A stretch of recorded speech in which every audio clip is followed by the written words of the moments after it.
Hello and welcome. My name's Super Saiyan and this is your weekly news and pre-order video covering all of the new releases from Games Workshop and Forge World. Now in the same format as last week, I've decided to do the video on the Sunday because they had a load of previews yesterday, and now will be the day for us to take a closer look at what they unveiled yesterday. Although there aren't any pre-orders to order from yesterday, I still think this video is a useful video to have a look at what's going on and with Games Workshop and give you a bit of a news update and a channel update as well, I suppose. So the daily videos continue with all of the Sisters of Battle releases being reviewed over the next couple of weeks. So I hope you're really enjoying those videos. I had like one comment asking me where I got the models from because Games Workshop aren't shipping. Well, that's because I got the models before obviously Games Workshop had their shutdown. So if you haven't already, I would strongly suggest you subscribe to the channel, and thank you to all of those people that like the videos, that leave comments, and that buy all of their models from Element Games. I think you can still get some things from Element Games. There are quite a few items on there now that give a release date of like the end of April. So I think that's based on Games Workshop closing. They can't really get anything from Games Workshop, so there's going to be a delay getting the models to them. This is Element Games right here. If we were to click on one, there's a few things that say unavailable, and then a lot of things that say dispatch 24th of April. You can still get Drazar though, apparently. So yes, as the world is gripped with this pandemic, unfortunately our hobby is throttled as well. But if you're all staying at home, despite this glorious weather, then that gives you an opportunity to catch up on building and painting and catching up on all the videos and things as well. So a huge thanks again to everyone that's bought their miniatures from Element Games recently. That has really helped the channel. And recently there was a showcase of some of the Realm-lord models, and I can 100% guarantee that I will cover all of the Realm-lord releases now. So thank you so much. You've allowed this channel to do that, so thank you. So let's go on to the news and all the previews and things. There's some juicy models to have a look, and we go view all, and let's go back about a week ago, so kind of end of March time. Yeah, not really liking me the website at the moment, so we're gonna have to just go back from Black Library Team Edition. I don't think I had this. It's rare to have this kind of issue, but they had an article about what we're reading. Black Library Team made sure to take many books with them when they headed home, check out what they're enjoying. So, oh, he's in his comfy trousers there, reading the old Beastgrave. Wonder if that is his house. I mean, it's a nice little display cabinet behind him. The managing editor there with a little, I think that's a Wolf class Warhound Titan. I'm not quite sure. I mean, it's then you can be really nosy in people's houses and check out what they're watching. You can have a look at all their Blu-rays and things. Oh, so nosy. Liam is reading Valdor, a book that you can't really get other than if you go to Games Workshop. I think that's not available in hardback anymore. Richard, the submissions editor, is reading Blackstone Fortress by Darius Hinks. That came out a couple of years ago, I think. So yeah, that gives you a little insight of what they're reading. That's quite cool. I promote that. I want to see more of the team, doing the things that we're doing in a way. I think it shows a bit of humility rather than this, usual Games Workshop corporate kind of image. You've got the Regimental Standard Approved Fun, Matt Throw's Underworld's Experience, Andrew King's Isengard Army. So you're looking at different army showcases now. You've got top 20 Primaris Lieutenants. I didn't even know there were 20, but I think there are a few that are cheekily on this list, such as the Dead Lieutenant. You've got the Funko Lieutenant. You've got this Sergeant, which, must be a Lieutenant by now. You've got Twitter Lieutenant. Yeah. You've got Alfarius, I think. And yeah, you've got Gilliman and then yourself, obviously.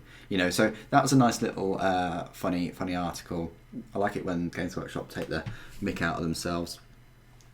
Colour schemes, how to choose them. You've got role models, Black Library Book Club, homeschooling Warhammer style.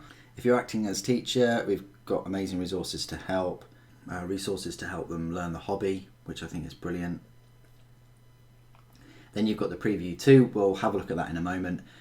Heroes, Heretics, and a Squirrel.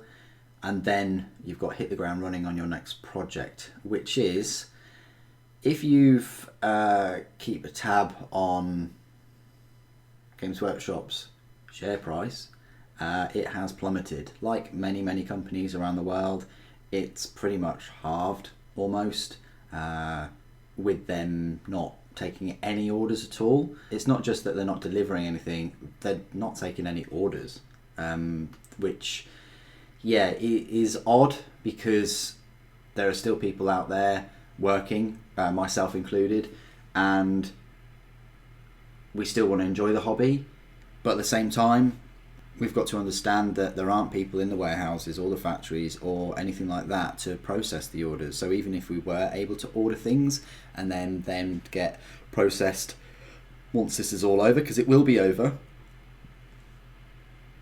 there aren't people to do that either.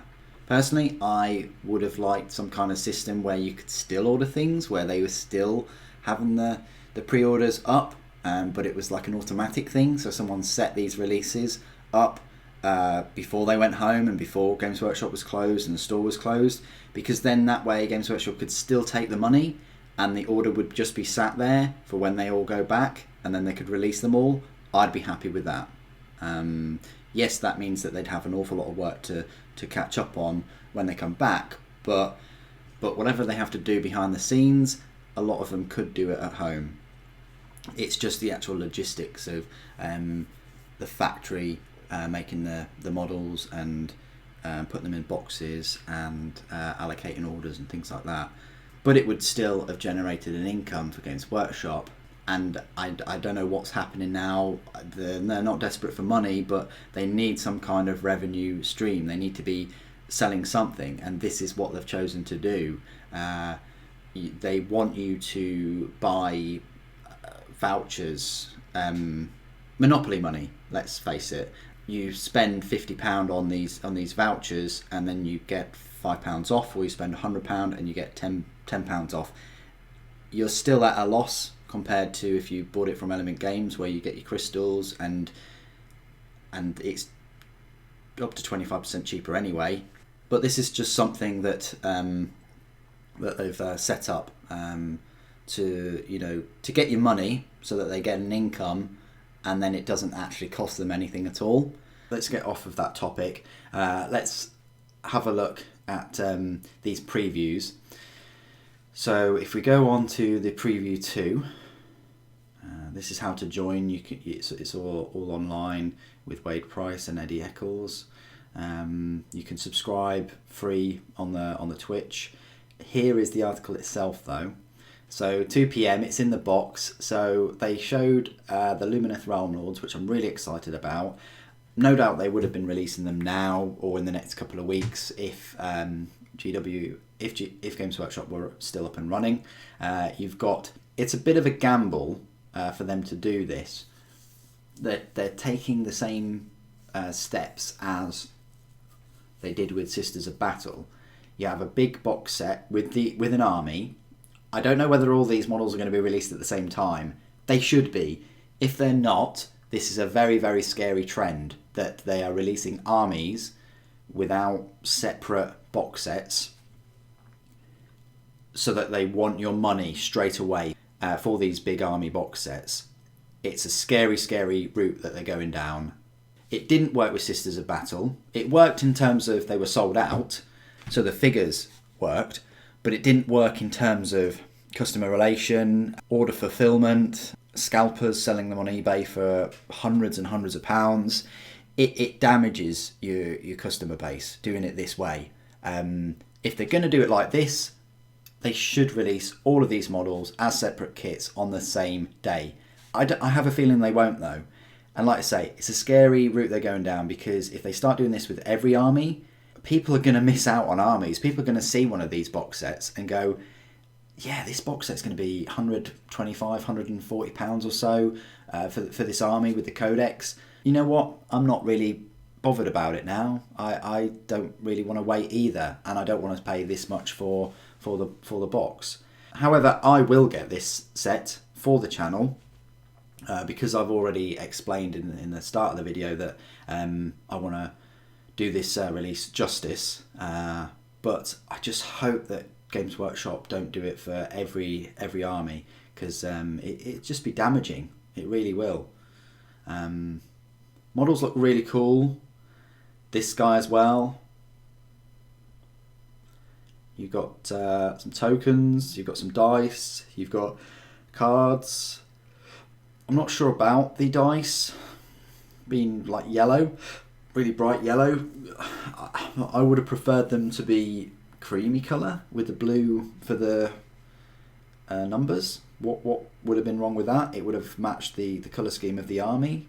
Yellow just, yeah, it's an odd colour choice. And then Blood Bowl, you had a preview of the Treeman.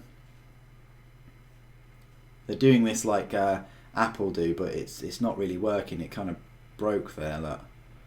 They're doing it where the image kind of changes, but that's a bit broken. Horus Heresy though, spreading the good word. Now I'm really pumped for these two models. I do have a Word Bearer's Chaos Space Marine army. These are a must buy for me.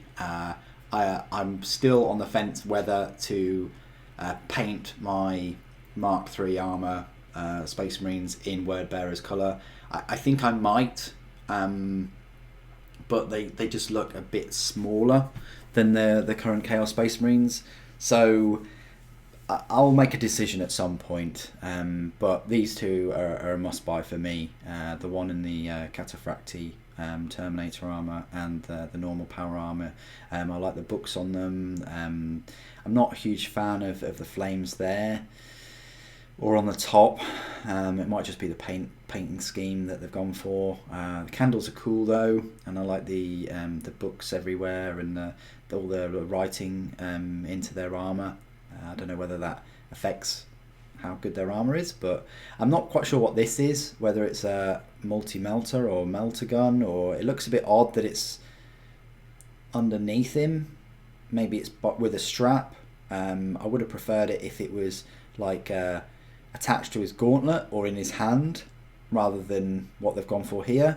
But there we go. And again, the plasma pistol, I would have preferred the plasma pistol not to have this long cable. To me, it just looks like it's on a safety loop or something, and you're not going to have that mobility with it. You're going to be quite restricted. You could pull it out of the nozzles as well. For me, it doesn't work. I'd rather have some kind of canister or something. Maybe I'll snip that off. We'll see. Sword looks cool though. And then Middle Earth strategy game, Quest of the Ring Bearer. A couple of models here. You've got Faramir and Madril Damrod. And then Angels of Death in Space. That's worth watching. Lovely preview trailer. I didn't think it would work in black and white, but yeah, there's stunning amounts of detail in this. You have to go through all that. I mean, look at that. That's incredible. And this as well. Yeah, definitely come a long, long way. That is remarkable. And then Age of Sigmar, there was a preview of the Sons of Behemat, or Baymat. Basically, it's giants. So they're going to have a giant army at some point. Then Psychic Awakening Pariah, Avoid Against Chaos. And you've got these two stunning models. Witness the return of Demonifuge. Anyway, I have difficulties pronouncing that. So what you've got here is you've got a Frail Stern, which is right here. Lovely, lovely miniature. Definitely going to be adding her to the Sisters of Battle Force. And then you've got the Harlequin companion, Kiganil. I've got a few Harlequins, so yeah, Kiganil, we'll go with them, I guess. I love the base though. These, both of them, the brickwork that's stumbling down, the brickwork that's falling apart, and then this is amazing. I mean, obviously because of the paint job with the checkered. I mean, yeah, stunning paint jobs there. And then it says they'll be releasing a fully recoloured issue of the original graphic novel. So it was an original graphic novel. There you go. And it's the 20th anniversary edition. Even more Psychic Awakenings. You get rules for Deathwatch and Harlequins. And then the offer to look forward to. And then preview 3 is on April the 18th. So that's going to be 2 weeks from yesterday. So that's the next preview. Pretty cool. Nice previews there. All we're going to do now is just look at the pre-orders for Forge World, as we always do, where there aren't any, and also for Games Workshop, again, there aren't any. Nothing on pre-order there. Made to order, still the Lieutenant for £20, still available. But if you're on the main website, it just advertised this, £5 off if you buy £50 worth of vouchers. So it's a way of Games Workshop getting your money, but not actually giving you anything. We don't know how long this is going to last for.